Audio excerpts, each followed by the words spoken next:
नमस्कार प्रिय दर्शकों व श्रोताओं, आप सभी का मेरे इस चैनल पर स्वागत है। जो लोग मेरी वीडियो पर नए हैं तो चैनल को सब्सक्राइब करें, लाइक करें, शेयर करें और कमेंट में जय श्री राम जय श्री कृष्ण लिखें। आज मैं शास्त्रों से बात करने वाला हूँ। श्रीमद् भागवत महापुराण द्वितीय खंड से बोल रहा हूँ। 1-10 स्कंद से बोल रहा हूँ। इसमें माया से पार होने के उपाय तथा ब्रह्म और कर्म योग का निरूपण है। इसके बारे में हम बात करने वाले हैं। तो एक राजा निमि थे। राजा निमि ने जो 9 योगीश्वर है उन्होंने कहते प्रश्न किया। वो प्रश्न क्या है, आप ऐसे बड़े प्रेम भाव से सुनिएगा, आप बड़ा आनंद आएगा।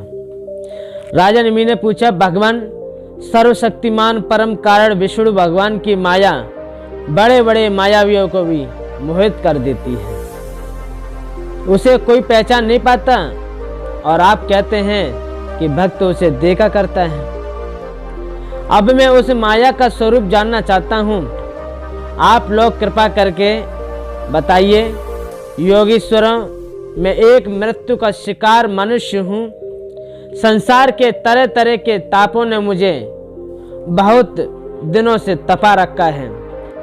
आप लोग जो भगवत कथा का रूप अमृत का जो पान करा रहे हैं, वह उन तापों को मिटाने की एकमात्र औषधि है। इसीलिए मैं आप लोगों की इस वाणी का सेवन करते करते तृप्त नहीं होता। आप कृपा और कहिए। तो जो 9 योगेश्वर हैं उन्होंने क्या कहा, सुनिए। भगवान की माया है राजन, भगवान की माया स्वरूपत अनिवर्चनीय है, इसीलिए उसके कार्यों द्वारा ही उसका निरूपण होता है। आदि पुरुष परमात्मा जिस शक्ति से संपूर्ण भूतों के कारण बनते हैं और उनके विषय भोग तथा मोक्ष की सिद्धि के लिए अथवा अपने उपासकों की उत्कृष्ट सिद्धि के लिए स्वयं निर्मित पंचभूतों के द्वारा नाना प्रकार के देव, मनुष्य आदि शरीरों की सृष्टि करते हैं, उसी को माया कहते हैं। और महाभूतों के प्रलय पर्यंत विवश होकर जन्म के बाद मृत्यु और मृत्यु के बाद जन्म को प्राप्त होता है, ये भगवान की माया है। राजा निमि ने पूछा, महर्षि जी, इस भगवान की माया को पार करने उन लोगों के लिए तो बहुत कठिन है जो अपने मन को वश में नहीं कर पाते। अब आप कृपा करके ये बताइए कि जो लोग शरीर आदि आत्मबोधि रखते हैं, जिनकी समझ मोटी है, वे भी अनायास ही इसे कैसे प्राप्त कर सकते हैं। तो ये योगेश्वर है, तो उन्होंने क्या जवाब दिया, राजन, स्त्री पुरुष संबंध आदि बंधनों में बंधे हुए सांसारी मनुष्य सुख की प्राप्ति और दुख की निवृत्ति के लिए बड़े बड़े कर्म करते रहते हैं। जो पुरुष माया के पार जाना चाहता है, उसको विचार करना चाहिए कि उनके कर्मों का फल किस प्रकार विपरीत होता जाता है। वे सुख के बदले दुख पाते हैं और दुख निवृत्ति के स्थान पर दिनों दिन दुख बढ़ता ही जाता है। एक धन ही ले लो, इससे दिन पर दिन दुख बढ़ता है, क्योंकि हमारे अंदर जो लोभ है ना, तो आज हमने 200 कमाए, कल 300 की इच्छा करेगी। इसको पाना भी कठिन है और यदि किसी भी प्रकार भी मिल जाए तो आत्मा के लिए तो ये मृत्यु स्वरूप ही है।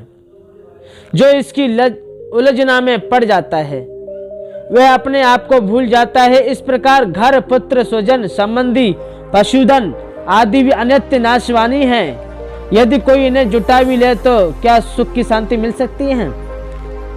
नहीं। मरने के बाद प्राप्त होने वाले लोक परलोक भी ऐसे ही नाशवान है। इसीलिए जो परम कल्याणकारी जिज्ञासु, उसे गुरुदेव की शरण लेनी चाहिए। गुरुदेव ऐसे हों जो शब्द ब्रह्म वेदों के पारदर्शी विद्वान हों, जिससे वे ठीक ठीक समझा सकें और साथ ही पर ब्रह्म में परिनिष्ठित तत्व ज्ञानी भी हो, ताकि अपने अनुभव के द्वारा प्राप्त हुए रहस्यों की बातों की बता सकें। उनका चित्त बिल्कुल शांत होना चाहिए। व्यवहार प्रपंच विशेष प्रवृत्ति न हो।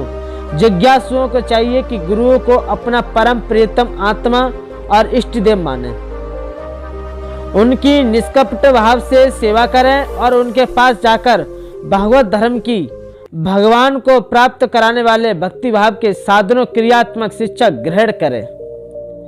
पहले शरीर, संतान आदि मन की अनासक्ति सीखें, फिर भगवान के भक्तों प्रेम कैसा करना चाहिए ये सीखे। इसके पश्चात प्राणियों के प्रति यथा योग्य दया, मैत्री और विनय की निष्कपट भाव से शिक्षा ग्रहण करें। राजा निमि ने पूछा, महर्षि आप लोग परमात्मा का वास्तविक स्वरूप जानने लोग सर्वश्रेष्ठ हैं, इसलिए मुझे ये बताइए कि जिस पर ब्रह्म परमात्मा नारायण नाम से वर्णन किया जाता है उनका स्वरूप क्या है। तो जो योगीश्वर थे उन्होंने क्या जवाब दिया, सुने, इसे बड़े प्रेम भाव से सुने। उन्होंने कहा कि राजन, जो इस संसार उत्पत्ति स्थिति और प्रलय का निमित्त कारण और उपादान कारण दोनों हैं, बनने वाला भी और बनाने वाला भी, परंतु ये स्वयं कारण ही हित है जो स्वप्न, जागृत और सुषुप्ति अवस्था में उनके साक्षी रूप में विद्यमान रहता है। उनके अतिरिक्त समाधि में ज्यों का त्यों एक रस रहता है, जिसकी सत्ता ही सत्तावान होकर शरीर, इंद्रिय, प्राण और अंतकरण अपना अपना काम करने में समर्थ होते हैं। उसी परम सत्य वस्तु को नारायण समझिए। जैसे चिंगारियां न तो अग्नि को प्रकाशित कर सकती हैं और न जल ही सकती हैं, वैसे ही उस परम तत्व में आत्म स्वरूप न तो मन की गति है और न वाणी की। नेत्रों से देख नहीं सकते और बुद्धि सोच नहीं सकती। प्राण और इंद्रियां तो उसके पास तक नहीं भटक पाती। नेति नेति इत्यादि श्रुतियों के शब्द भी वह ये है इस रूप में उसका वर्णन नहीं करते, बल्कि उसका बोध कराने वाले जितने भी साधन है ना, उनका निषेध करके तात्पर्य रूप से अपना मूल निषेध का मूल लक्षित करा देते हैं। क्योंकि यदि निषेध के आधार की आत्मा की सत्ता न हो तो निषेध कौन कर रहा है, निषेध की वृत्ति किस में है, इन प्रश्नों का कोई उत्तर ही न रहे। निषेध यही सिद्धि न हो।